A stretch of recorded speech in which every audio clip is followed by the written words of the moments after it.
Well, thanks, and thanks for having me today, and thanks to our sponsor, Romac. I really appreciate the opportunity to come down here, and I appreciate them. They've been a good partner of mine as far as me trying to help get out the word of what's happening in the economy. And so I want to talk about that. I want to talk about some of the weird things happening in the economy right now. It's a very unusual time. It's a good time to be an economist because everybody's asking you what they're finally paying attention. When things are going great, nobody cares much about you. But when there's a lot more uncertainty, which there is right now, we get a lot more people talking. And I often give outlooks on the economy. That's a big part of my job. I did one not long ago, and I hope you saw it. It was in the Florida Trend magazine. Oh, a little hot. There we go. Came out early January. Well, when they interviewed me for this article, it was in November, because of the lead time to get the publication. I don't know, I'll tell you, I've got a lot different look as far as what's happening than I did in this article. Still, a lot of the things are the same, but there's been a lot happening out there. So my expectations about things like what the Federal Reserve is going to do, what kind of effect it's going to have, that's changed substantially. So let me tell you what I think about right now. First of all, we've got this strange economy. We've got almost unlimited supply of jobs. We've got the number of open jobs in high numbers, more than 440,000 open jobs in the state of Florida right now. And it has been that way for a while. Yet at the same time, one of the things that we poll people on is consumer sentiment. And they do it at the University of Florida's Bureau of Economic and Business Research. BEBR is what we call them, BEBR. And our consumer sentiment for Florida is actually down. And the interesting thing about it, it's come up in the last couple of months, but you see that big slide down, that was February 2020 to April 2020. We were over 100 in February, and that's when COVID hit, and it dropped down in the 70s. And what's more interesting now is our consumer sentiment now in the state of Florida is lower than it was at that time of great uncertainty back in April of 2020. So when they ask those questions about, is it a good time to buy a washing machine or, some kind of capital good, is it a good time, what's your outlook? It's really an outlook on what people are going to spend. That it's lower now than it was back during that time. So it doesn't make a lot of sense. You got anybody that wants to can find a job. That's softened up just a little bit, but not a lot here in Florida. And then you've got this kind of dim outlook on the economy. Well, a lot of the dim outlook on the economy, of course, was probably because of inflation. And if you're my age, you know what inflation is. If you're, 20 years younger, you've really never seen inflation like we're have had over the past couple of years. And so that's freaking people out. They don't know what to do. Housing prices going up, gasoline prices going up, all this stuff happening, supply chain issues, all kind of shortages. So let's try to make a little sense about what's going on out there and what Florida is doing. So one of the things I look at when I think about Florida is the number of jobs. And I remember being an economist when Governor Scott came into office. And, this has been 12 years ago, give or take. And all he would say is jobs, jobs, jobs. And I thought, well, there's other things in the economy. But, the more I got to studying it, I realized how important jobs were. So are more people working in Florida now than they were before COVID? Who believes that there's more jobs now than there were before COVID? Some of you do. Well, the good news is here's the answer. There's a lot more jobs in Florida than there was before COVID. It took us about 18 months to recover our jobs back to the same number. Now, they weren't all the same type, remember. We lost a lot of our international visitors, we had a lot less tourism. But we did recover those numbers, and now we're up 503,000 more jobs now in the state of Florida than we had before COVID.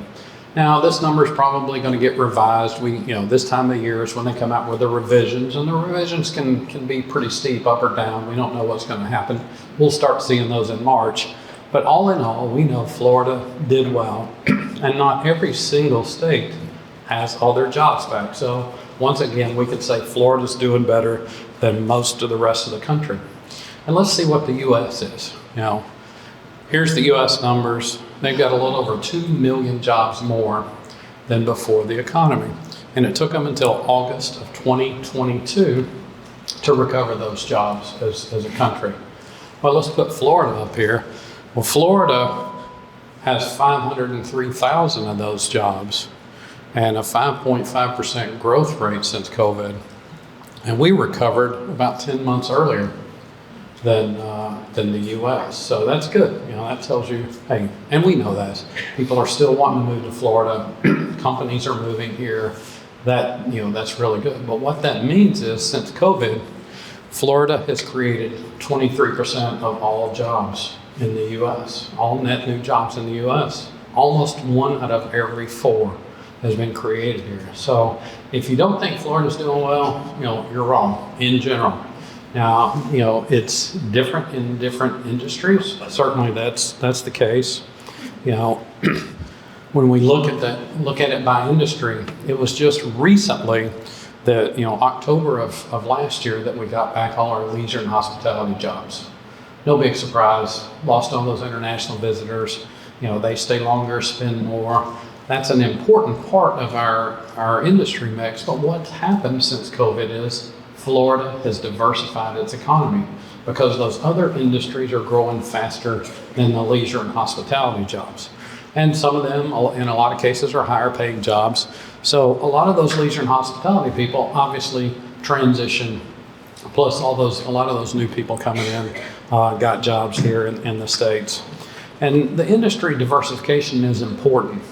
And I'll leave you guys these slides and give my permission to, you guys send them out to whoever wants them because there's a lot of info in here.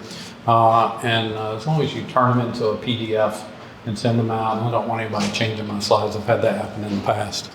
But let's look at Lake County here, how you are. Top 2 lines are service providing versus goods providing. What has done so well during the COVID recovery is goods providing. And that's why you guys have done pretty well because you've got a higher percentage of goods providing. Goods providing is construction, agriculture, and manufacturing.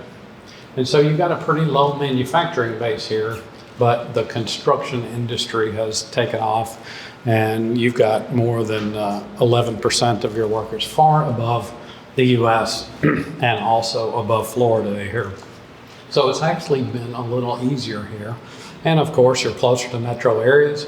No doubt you had some of those people that figured out they could work from home move into town because maybe they work in Orlando or somewhere else and they still have to go in the office once a week or once a month, but they can live in a nicer area. The better communities, even the rural communities, have won the game during COVID. It's really changed rural economic development, which I work a lot in, because now if you don't have to go into the office or you only have to go in every once in a while, you can live further away from your office and just make the commute when you have to. And what I've said all along is Florida's blessed. We've got airports with direct flights all over this country. And so what? Maybe you work in Chicago and you only have to go up there once a month for human resources kind of stuff or training the new employees or whatever. You can live almost anywhere you want to in Florida, and probably you're within an hour of a direct flight to wherever you want to go to. So it's really helped us. And I'm going to talk about the population even more here. Population growth is something we've depended on a lot. And I don't know if all of y'all can see the slides here, but I've circled Lake County. This 2010 through 2021, population growth, y'all were in the top 5 counties of the state of Florida, which is in the top of the states. And so, you know it, I mean, you see more people move in, more houses being built, more people on the road. That's a big deal. You know, this whole region around Orlando area has done really, really well. Look at that little box in the bottom. What that tells you is 15 of Florida's counties actually lost population during this time. Which ones were they? They're the rural counties. And so COVID is kind of pushing that back the other way, which is really good for them. One thing, when you got rural counties near you or beside you, you have to think about this. When people leave counties, who leaves? It's people probably with skills and opportunity. And then when you have a dwindling population, who's left? People probably without skills, or they're there taking care of aging parents, or for some reason they can't leave. They end up with the higher and higher tax bill. So it's a really bad cycle to get into. But certainly in this region, you guys are not worrying about that. When we look at the population forecast, I call this Florida's next 4 million people. We don't know how long it's going to take to get the next 4 million people. On average, it'll be about 2035, is a good guess on this. What you see is Lake County is expected to have the 6th highest population growth over that time period. Now, it's hard to forecast population, I will tell you. For one thing, if you were one of my grad students at FSU, I would say, well, the reason is it's because that's an endogenous variable. And I don't expect any of y'all to remember from school what an endogenous variable is. But what that means is these counties actually have some control. You can make it very, very difficult to expand housing and businesses and everything in your county if people want to. Impact fees can go way up. A lot of things can happen. Not permitting any new, developments of any type. That is happening around the state of Florida in some cases to where it's just super difficult. So, but what you can expect here is, that's nearly another, I think it's 100,000 people that could be here about 2035 or so. Could be sooner, could be later. But remember, Florida just had a record. We're the #1 state people are moving into last year, and certainly it's not expected to slow down. All right, I want to talk about GDP for a second because that's the way, I get a lot of questions about that. That's the way we measure business activities, our gross domestic product. And we have that data for counties, and I'm going to show it to you. There's this big long formula of how to calculate GDP. I'll be honest with you, I don't even remember what it is and don't care. I'm an economist. I should tell you that it's C plus I plus G plus blah, blah, blah. I don't even know what it is because it doesn't matter. Nobody understands that stuff. Think about GDP as value added. All right, if you're a manufacturing company, the difference in what you pay for those parts or pay to make those parts and what you sell that assembled product for, that's value added. That's how much value you added while I was in the state of Florida or in this county, same measurement. Restaurant meal, they buy a bunch of ingredients, they sell you a plate of food for $29.95 or however much it costs. That difference is value added. The key about value added is high value added jobs are typically very high wage jobs. So it's a good way to see if you're growing your high wage jobs when you look and see how much your county's growing. So let's look at where you start here. Lake County, $12.6 billion in GDP. Florida's over $1 trillion now. Florida's about 1.25 trillion as the comparable to this. This is a 2021 number. We'll get the 2022 numbers out. They'll come out this December. So you can see the close counties, about the same size as Marion County. Sumter, a lot lower. Even though we know it's growing, a lot lower base. Remember, you've got a bunch of retirees, and not that doesn't generate economic activity, but manufacturing and construction and those kind of things, actually contribute a lot more. But let's look at the growth rate. So that's 2021. That's where we are, the latest data we get. Let's look at the growth rate. And the key here is, are you growing faster than the state? And is Florida growing faster than the U.S.?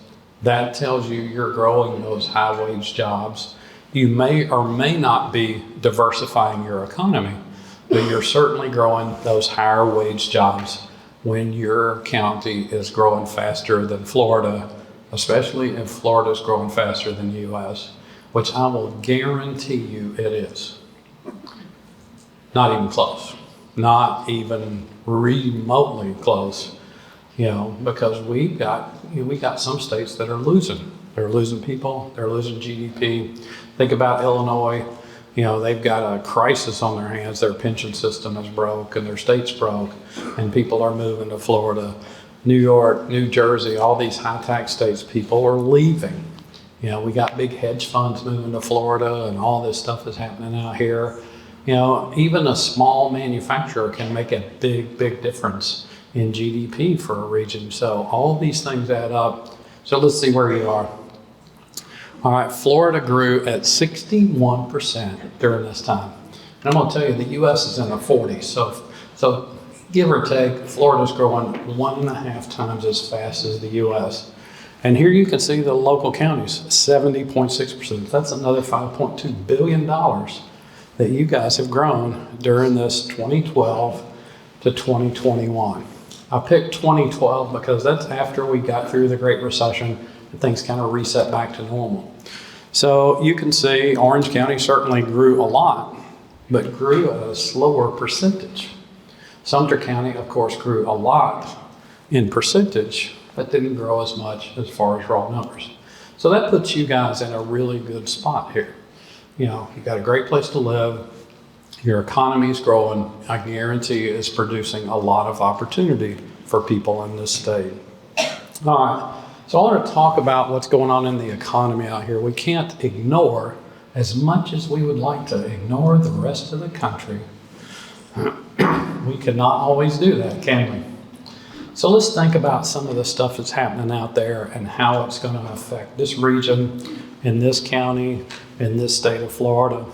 First of all, if you read the headlines, it's easy to freak out when you read the headlines. And I'm an economist, and I still get freaked out sometimes. It's like, what? Usually I'm not surprised, but this one is a big deal. It's a big deal for our country. It's not something we can do about here specifically, but it is very important. Here's the headline. This is back from 2 or 3 weeks ago. Janet Yellen, our Secretary of Treasury, says we're going to hit our debt ceiling. Well, we've hit it. How irresponsible is that? We've got a reserve currency. You'd be shocked when you realize how much having a reserve currency that all these other countries in the world use. Everybody knows what the US dollar is, and everybody knows if they loan money to our government, that they get it back and they get paid interest and they don't have to worry about it. We have low interest rates because we've always paid our bills. Hey, this is flirting with the devil here. I mean, this is not cool. There's what they do is they take money out of pension funds and all that stuff to pay the US's obligations that they'll pay back later. But that's totally uncool. That is an economics technical term, totally uncool. But what it does is it adds more uncertainty. Businesses don't mind risk. Business people don't like uncertainty. You can't hedge against all kinds of uncertainty, and this is a big deal.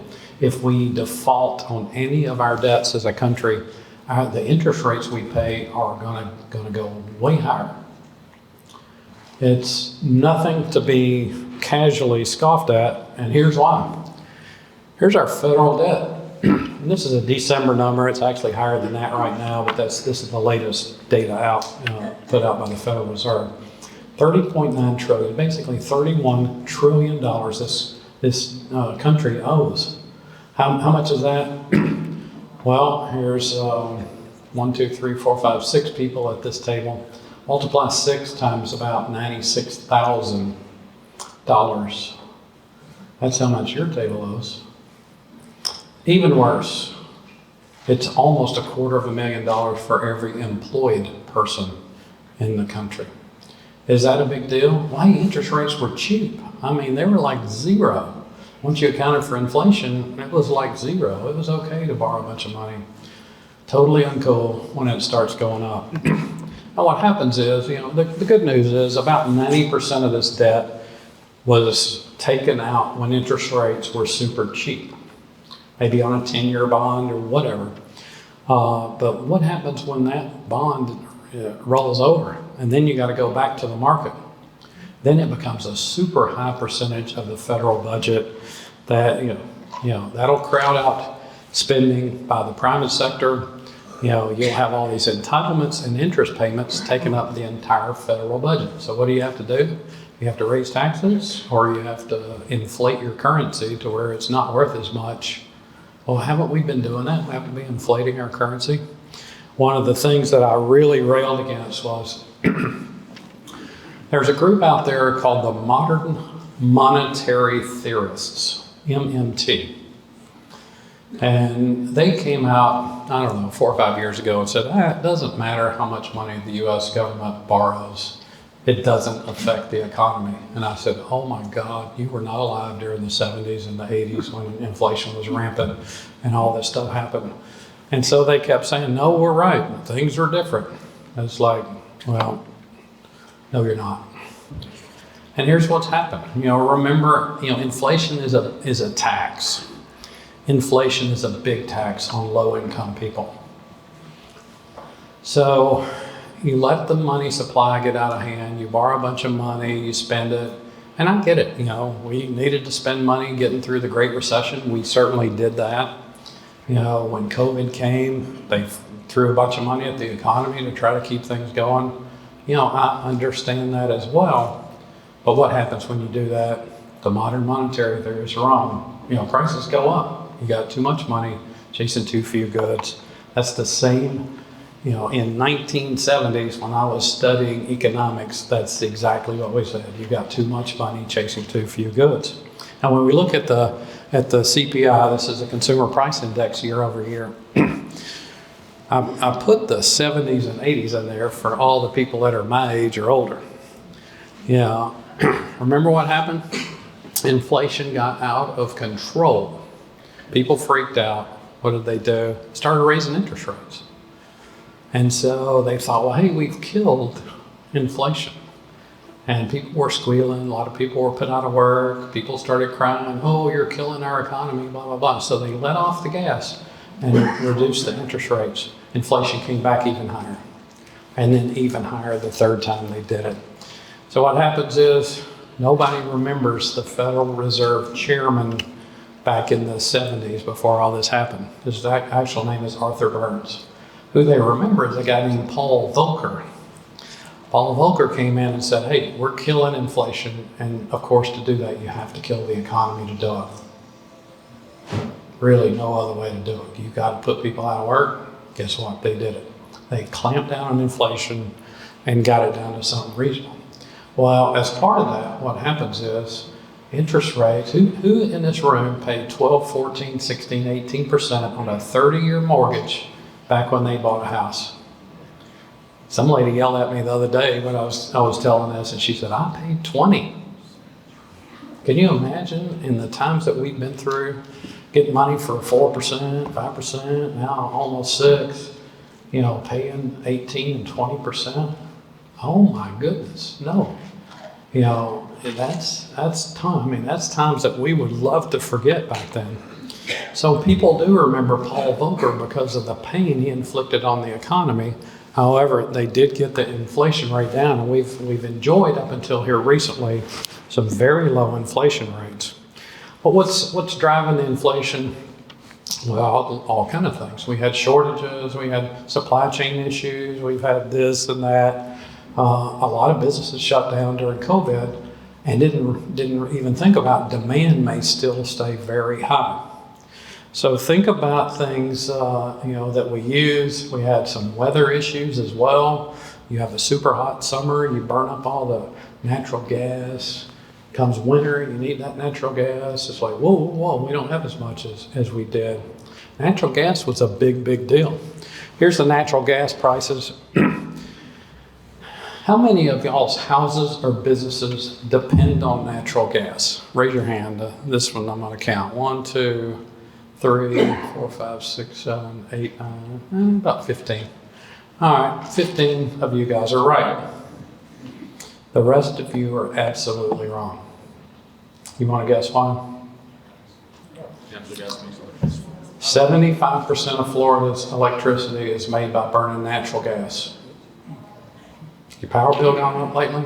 Yes. Why? Because we were buying gas at $2 and $3 per million BTUs, and it went up 6 and 8 and 9. Now it's down. For how long, we don't know. It's because there's a glut now of compressed natural gas. Even Europe has enough gas right now to get through the winter, but it's liquid natural gas is what they're using. And a lot of that's because of the Ukraine war and all those kind of things. But it's even more important than just electricity. And you can blame the power companies if you want to, but we told them, we said, hey, quit burning coal. And they said, well, hey, natural gas is cheap. We can build these peaking plants. So when the solar runs out or when we run out of everything else, we can flip the switch and fire this thing up and make a bunch of electricity, and it's cheap and everybody's happy. It's a lot cleaner than coal. So we made them do it. And so then when natural gas gets $6 and $8, what happens to your power bill? There's even more important than that, and I'm going to tell you this, and I believe this completely. I'm a farm boy, so I think about agriculture all the time. My undergrad is agricultural business and economics from Auburn. I still got a farm up in Alabama. I don't actually do any work up there. I go up there and hunt deer and stuff like that. I've got a tenant that does all the work, which is ideal. Even though I guarantee you, if I could make nearly as anything close to what I make as an economist, as a farmer, I'd be back there right now. It wouldn't take long for me to make that transition.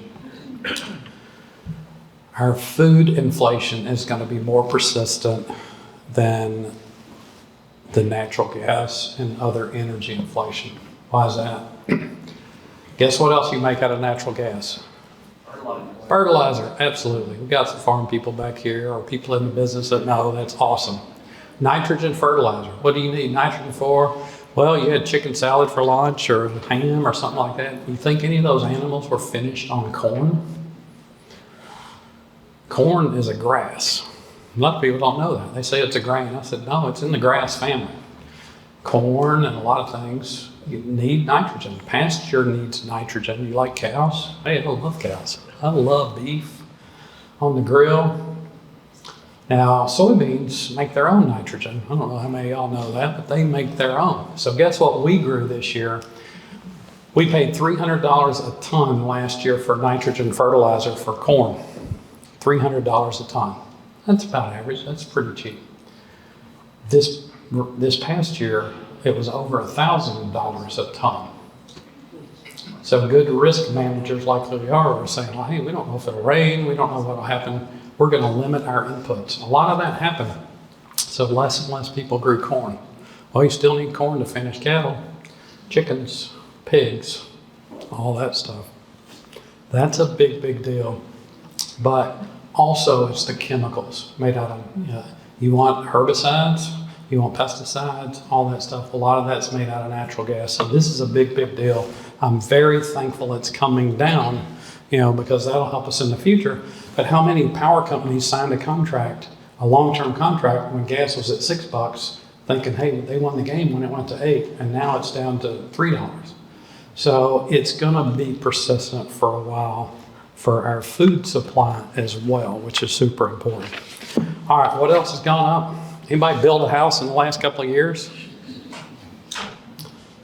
What about lumber prices? I love this futures contract. This is random board lengths. That's what it calls. It's 2-inch wood. It's about 11,000 board feet per contract. And this is what sets the price in the future for, people bid up and down on it. They hedge with it, all that stuff.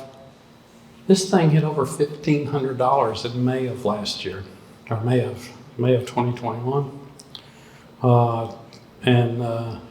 It persistently broke above $1,000.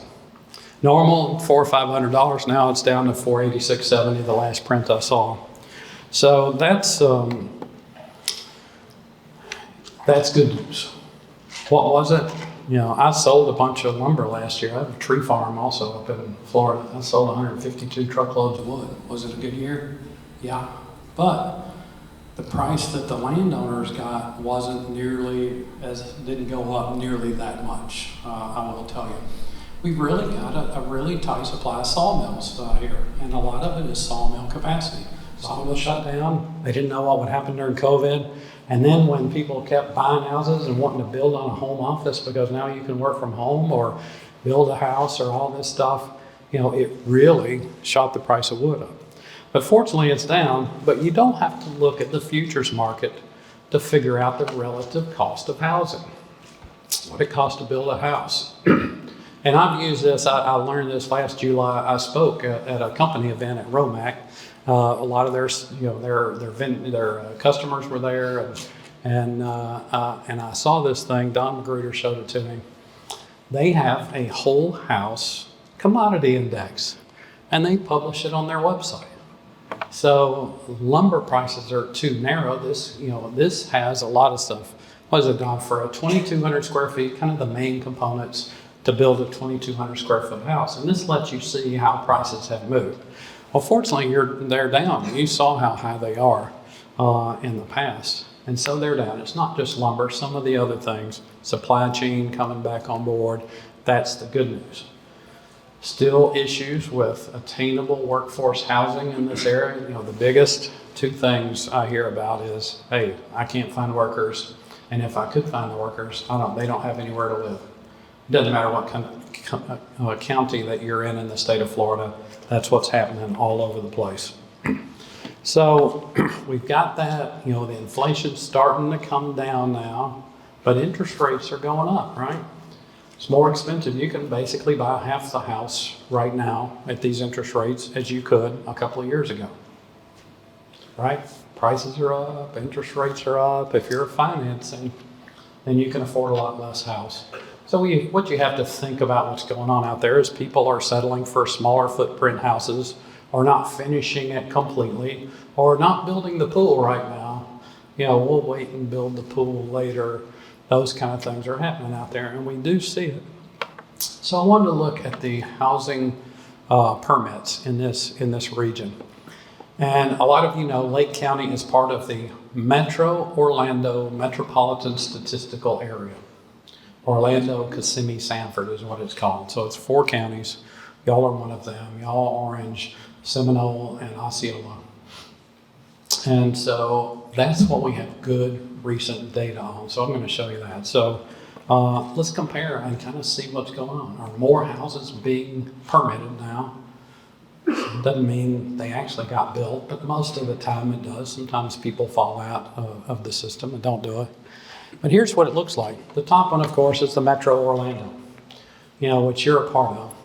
But you can see Ocala MSA, which is Marion County, Villages MSA, which is Sumter County. What you can see is they've actually slowed, that growth has slowed a little bit over the last year. Why? Well, interest rates were up, supply chain issues.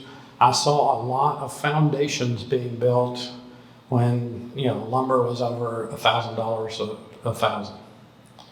And it's like, well, we'll wait on the framing until the lumber comes down. So some of these houses, have taken a little bit longer to get into the system.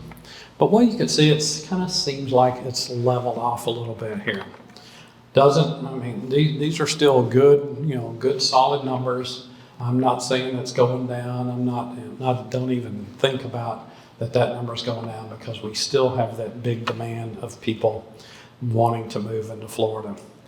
Now, I talked about 30-year interest rates. I want to show you what the Federal Reserve has for them. Here's the chart, and the big peaks are in the 80s, early 80s, when Paul Volcker came in and tried to kill the economy. So what I want you to notice about this is, yes, interest rates are up. Compared to historical, not so much. Are you willing to pay 6% for a house? You found your house you like. Is 6% a big deal? Only if you're on the margins is it a big deal. Certainly your payment's higher than it would be if it was at 3 or 4%, but it's not going to kill the housing market, and it's not certainly going to kill the housing market here in the state of Florida. Now, One of the things that I'm leading up to is the question I get all the time, is Florida heading into a recession? So I want to talk about that here. So here's the question. It happens all the time. I get asked about it. I talk about it a lot, and I'm glad to tell you, that my perception has changed a little bit over the last month or so. But, we see some of the bad news out there. This is the guy from the Fannie Mae or Freddie Mac, Fannie Mae chief economist, talking about how big the drops are year over year about housing sales. Yeah, they've gone down, no doubt about it. That's a national number, though. That's really not that applicable to the state of Florida. So you see that, you see the big banks. They come out and say, Bank of America says a mild recession is in our forecast. JP Morgan, yeah, we're going into a recession in 2023. And so you have to think, well, do the banks and Fannie Mae know more than I do? And I will tell you, no, they don't. That's a joke. We don't know. We don't know who's going to win this game. But I do look at a lot of things out there. One of the things, remember I told you, that consumer sentiment index is talking about that future spending. That's super important in the state of Florida for this main reason. More than 80% of Florida's general revenue, that's merely one of the things that they're fighting about in Tallahassee. Our legislature is right now, how to spend all that money. More than 80% of it comes from sales and use taxes. And so it's important. It's a great way to run a state though, right? It's less disruptive to tax consumption. It's more efficient to tax consumption than it is to tax income or inputs to business. So it's actually a good way, because then the state has the incentive of, hey, let's get everybody making as much money as possible. Let's have a good education system and get good training and get them into the job market, because that's where 80% plus of our general revenue comes from, and we spend that on education and healthcare and all that stuff right there. So when people stop spending money or slow down spending money, that's a big issue. And it has happened nationally. Here's the numbers. We had two negative, the November and December. And this is real spending. If you look at just spending, not inflation adjusted spending, of course spending went up. Hey, prices are up, all that stuff. When you adjust it for inflation, it actually went down November and December. That is a sign that we could be going into recession. Are people saving their money instead of spending it? Hey, we run on consumer goods spending. About 70% of our GDP runs on that. So when we kind of estimate, are we going to go into a recession or not, we look at that. We look at another thing. Well, the bond market is super important, and it's flashed this recession warning. And if you guys were a bunch of only bankers, I probably wouldn't talk about this, because the bankers know what I'm talking about already. But what I've found is talking about yield curve inversions and all this stuff, most people, most non-bankers don't know what it is. And some economists don't know what it is as well, but I want to explain that to you. Typically, you have the yield curve, and what that kind of means, look at it from the lender's perspective. If I loan you some money for 3 months, I can probably give you a lower interest rate than if you tie it up for 5 or 10 or 20 years, right? There's a lot of credit risk, 5 and 10 and 20 years later. There's all kind of interest rate risk and all that stuff. So the yield curve is typically the short end of the curve, 3 months, 6 months, a year, carries a lower interest rates than 10 and 20 and 30 years. So it's an upward sloping curve. Well, I got this out of a textbook just to show how ridiculous this is. This is their version of an inverted yield curve. The blue one that goes up is the normal curve. And what they say is an inverted one is this, that starts high and slopes down all the way. I don't know what dude they paid to write this textbook, but they ought to fire him, because it never looks like that. It never looks like that. And you ask, why is the short curve, the short part of the curve higher than the long curve? Well, first let's look at, I looked up the bond yields last night from the hotel. Here's exactly what the yield curve looked like last night after 5 o'clock, after the markets closed. You can see a 2-year pays 4.44, And a 10-year pays 3.63 is what it looks like there. So, wow, if you tied up your money for 2 years, bought a government security, you get more money than if you tied it up for 10 years on an annual basis. Wow, that's unusual, isn't it? That's the yield curve inversion. And that gap, which is about almost 80 basis points, almost 0.8%, is one of the highest gaps we've ever seen. It's been very persistently high. Why is that a big deal to have a yield curve inversion? And let me be clear what's happening. The Federal Reserve controls the short end of the market. They're pushing up the federal funds rate, making it more and more expensive, to borrow money. But the market controls the long end of the rate, of the curve. So the market still says, hey, 10 years, I'm willing to accept that amount. And so what has typically happened when that's happened is we've gone into a recession. So they say this inverted yield curve is a predictor of the recession. Does it have to happen? No. Does it happen most of the time? Well, here's a Federal Reserve chart that shows that dark line going across there is when it hits zero. If the curve, if the chart is underneath that black line, that means you're in an inversion. You see those gray bars right after every single one of those inversions? That's the recession.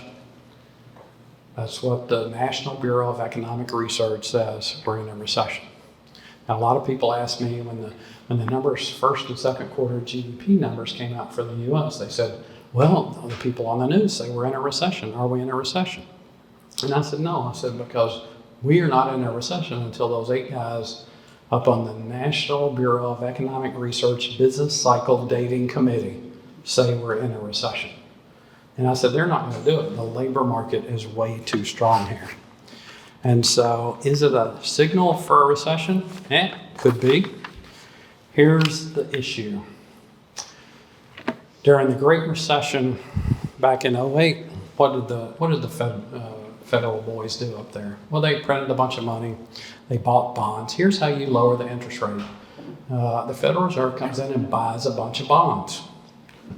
It's like, wow, what do they do with them? Well, they sit on them. And what happens is they buy bonds. It drives the price of bonds up. And if you know what bonds, anytime the price goes up, that means the yield goes down. So they're pushing down the interest rates by buying bonds. And then hopefully they get rid of them someday. And that happened. But what happens to those bonds in the meantime? They end up on the Federal Reserve's balance sheet. And let's think about the Great Recession. We had less than $1 trillion on the Fed's balance sheet before the Great Recession in 2008.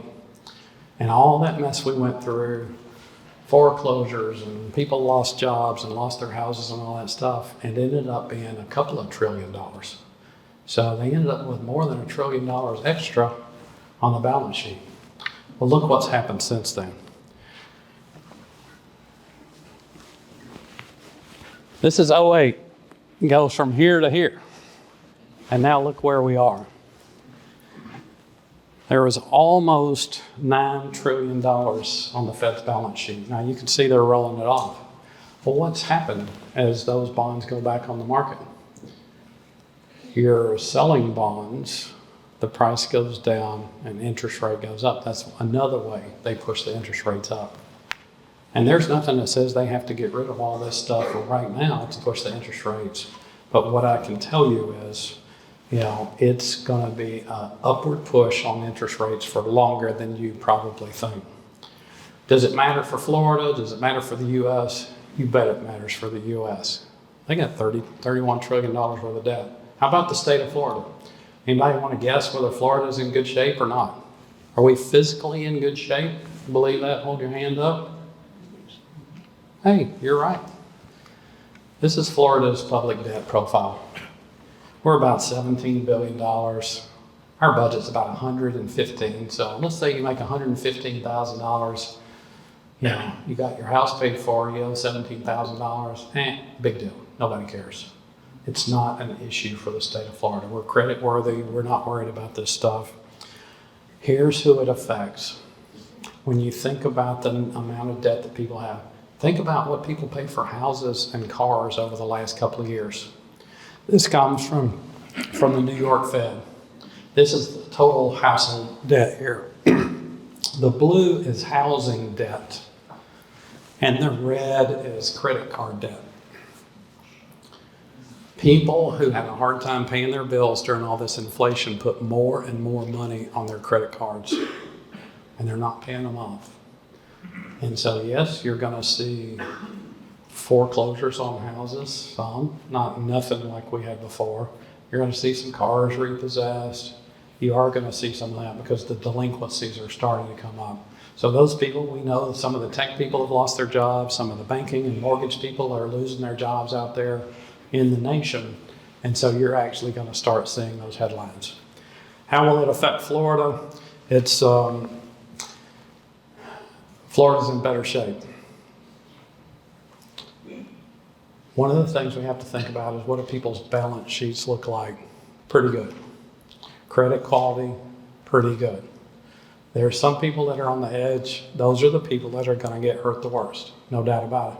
But that's the way in everything. Lower income people get hurt the worst, no matter what happens. Interest rates go up, hurricane, job loss, everything. So it affects those folks more than it affects everybody else. So what's going to happen out there with the Federal Reserve?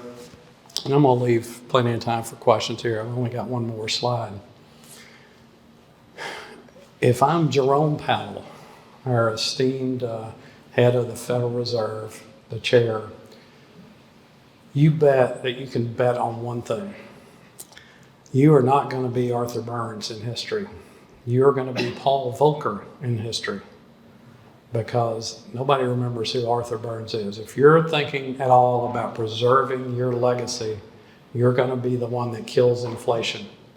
Now, honestly, I was a little surprised that he didn't come out harder, and talk about probability instead of saying, we may be over, or maybe close to over raising rates. I don't think that's going to happen. Now, will we get back to 12 and 14 and 16% mortgages? No. But, you got to think about it's in his interest or his legacy. And I'm not the only one that says it. The worst thing the Fed can do is to stop killing inflation until it dies. And it's hard to kill. It will creep up. And like I said, there'll be food inflation for longer. There's certainly energy inflation, especially right now. A lot of this stuff, when we get the supply chain ironed out, which a lot of that's happening, it will calm things down a little bit. But that's one thing we can't afford to do, because you're basically inflating people's wealth away, and it's certainly more difficult on the lower income people. That's all the slides I had. I've left plenty of time for questions. I'll be glad to entertain them. Certainly appreciate having the chance to talk to you guys today. Thanks a lot.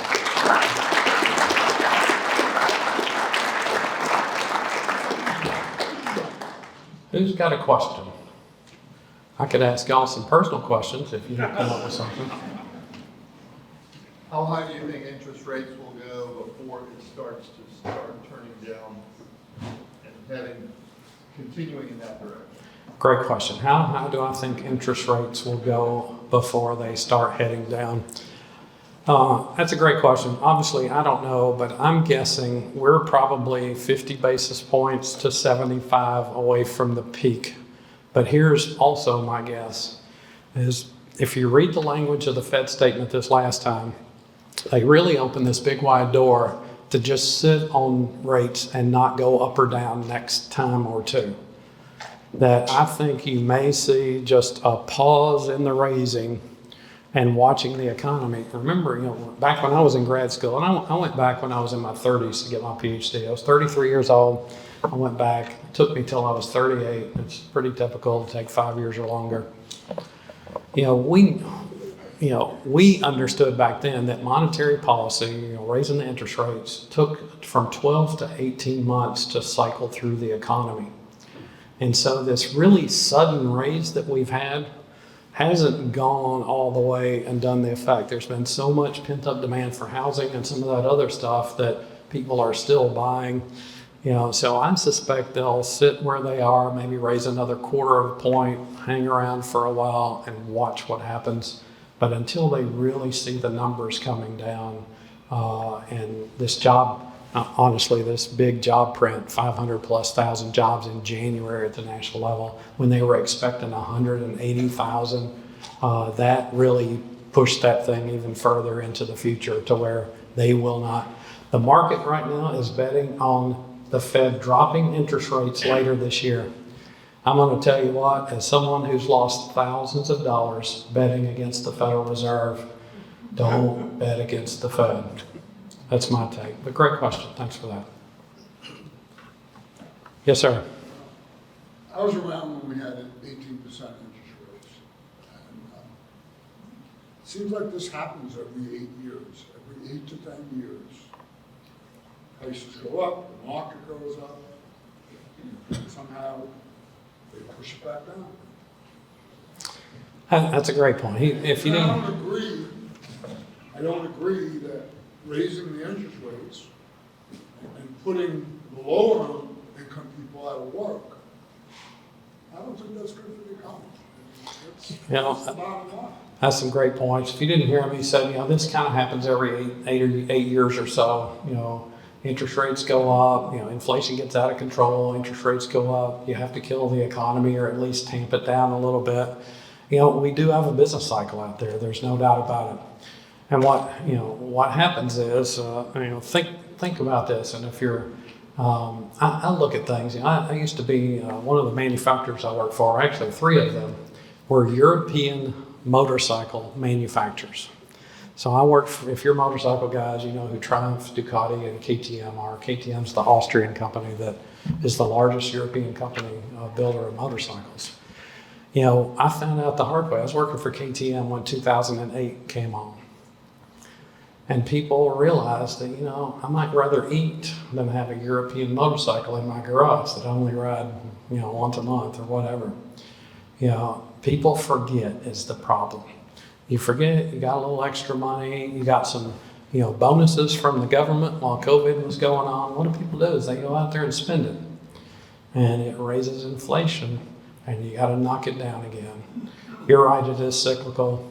I'm not sure what the average number between recessions is anymore. I used to know that, but we had a long time of prosperity after the Great Recession until the COVID thing, which kind of shook everybody up. And now that added so much uncertainty. Uncertainty kills. Uncertainty kills investment. Uncertainty kills people's outlook. You see what happens to consumer sentiment. People get nervous. They'll sit on their pockets instead of, sit on their hands instead of spending money. And then you do go into a down cycle like you saw, the spending going down November and December. We hadn't seen that down, those numbers down in forever. I can't remember. It was certainly during the Great Recession when we saw that kind of downtrend. Great point. Yes, sir. So a lot of economists think that reducing the Fed balance sheet would actually have a bigger impact on inflation, reduce the money supply. Why aren't they doing that? Why are they being, kind of lax about reducing the balance sheet? Great question. The Fed's really good about signaling what they're going to do. And they come out and say, hey, we're going to start reducing the balance sheet. And they came up with a number, $120 billion per month that they were going to let expire or put back on the market. And, they were doing that for a while. You saw the curve going down from, about June or July of this year when it hit its peak, it's going down. So they have been, but yes, apparently they did pause that without telling us in there. So they're concerned about the interest rates, the effect, I have to assume, or they're coming up with a plan and maybe they'll signal they're going to start doing $200 billion a month or something different. That's the thing that I can guess, but I have no idea what the Fed's going to do. Yes, sir. Did COVID income subsidy have a disproportionate impact on inflation because people were not contributing on the supply side than any normal cycle? And if so, how much? That's a great question. I don't know the answer to that. That's a really good question for my grad students to dig into at FSU this year because nobody's ever asked me that and I've never looked into it. But who knows? I don't know the answer, but great question. You've stumped the speaker. You should win something. It wasn't the goal. Yes, sir. I want to bring something I saw on your charts to Lake County though. You talked about how counties can control their growth and that will reduce. But two things I'd like you to comment on. Lake County noted that a lot of their revenue jobs came from construction and other areas. And then you saw that the consumable tax part of the economy is going down. If an area does take an aggressive step to reduce construction, which is a big part of the economy, and you're seeing the high debt, personal debt, you see consumer spending come down, and that reduces. Aren't you essentially inviting for your area reduced growth, reduced revenues, and almost you're inducing a somewhat mild recession in your own area? You could literally have that if those two factors are in place. Yeah, that's a great question. If you didn't hear it, it was talking about, reducing growth and its, its effect. Certainly it's going to affect county revenues and all that. Two answers to that. First of all, I had my grad students working on workforce housing in a rural county. It's not anywhere near here. It's a lot closer to Tallahassee, but I learned a lot during that project because the question came up, are people more valuable? Do they pay for themselves when they come into a county or do they not? And what's the effect on employment in the area? And without a doubt, if you're bringing in people and they're finding jobs in the local area where people who want to expand but can't find people, it is a double win. You get construction jobs, you get tons of tax revenue, and you also get those revenue. Remember, if you're in one of our target industries, those are the ones the legislature has pointed out. These, it's manufacturing and high-tech stuff and those kind of things, logistics, distribution, those kind of things. They contribute substantial amounts to both state and local taxes. So you get the double win when you do that. So when you highly contract, any kind of expansion, what you get is a couple things. One is people still want to move in there. Well, there's not a new supply of housing. It just drives up the price of current housing. And that kills, people that want to move in there and be school teachers and firefighters and stuff like that. It really, really is bad. And also what you have to think about is the Save Our Homes situation. Your home taxes, if you're a homestead, it can only go up by 3% or CPI, whichever one is the lowest. And so housing prices go way up, but tax revenues don't go way up to compensate for it. And one of the ways to add to the tax base is, bring in more people, bring in people who are actually in workforce age and will go to work, or really even better, start their own business.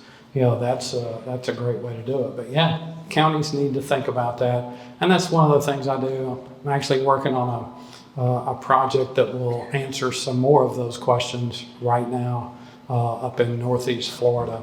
That's kind of a bedroom community for a larger area. And so in a few months I'm going to know more, but right now it's fairly clear that those that clamp down, there's some negative effects as well as allowing way too many people under there with no control. Yes, sir. Yes, sir. In the back. Is the current infrastructure expansion on par with growth and not stall it? Sorry, I didn't hear that. Is the current infrastructure road utilities Oh. on par with growth of population going up? Oh, that's a great question. Is the current infrastructure on par with the growth that we're having? Absolutely not. You know it. That's a great question, though, and that's something we have to think about. That stuff's expensive, but you got to have it. And people pay in terms of poor quality roads or other type of infrastructure. They pay in terms of sitting in traffic longer. There's a lot of ways you pay for that that are non-cash costs as well. And, when you get in a high growth part of Florida, there's very few areas that plan well in advance and do a great job about being ready for all those people. you can understand why it's expensive. You build something right now, and it takes a while to fill it up for the people to pay the taxes. And you can understand their dilemma. And in some cases, you've got this, and think about this in a political sense. I'm not political at all, but you have to think about it. If you're a sitting county commissioner or city commissioner, you vote for something that's going to cause your tax to increase. What's your opponent going to come out, with right before the thing? So it shouldn't be that way. Somebody who plans in advance and does it the right way should be the ones that get rewarded. But that's not always what happens. Yes, sir.